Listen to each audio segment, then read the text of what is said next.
بسم الله الرحمن الرحيم والفجر وليال عشر والشفع والوتر والليل إذا يسر هل في ذلك قسم لذي حجر ألم تر كيف فعل ربك بعاد إرم ذات العماد التي لم يخلق مثلها في البلاد وثمود الذين جابوا الصخر بالواد وفرعون ذي الأوتاد الذين طغوا في البلاد فأكثروا فيها الفساد فصب عليهم ربك سوط عذاب إن ربك لبالمرصاد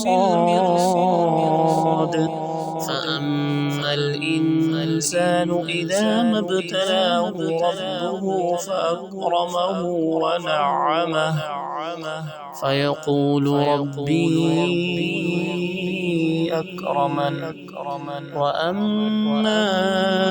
إذا ما ابتلاه فقدر عليه رزقه فيقول ربي أهانن كلا بل لا تكرمون اليتيم ولا تحاضون على طعام المسكين وتأكلون التراث أكلا لما وتحبون المال حبا جما كلا إذا دكت الأرض دكا وجاء ربك والملك صفا صفا وجيء يومئذ بجهنم يومئذ يتذكر الإنسان وأنى له الذكرى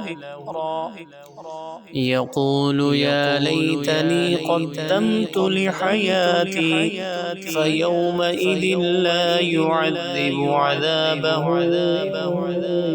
أحد ولا يوثق وثاقه أحد يا أيتها النفس المطمئنة ارجعي إلى ربك راضية مرضية فادخلي في عبادي وادخلي جنتي.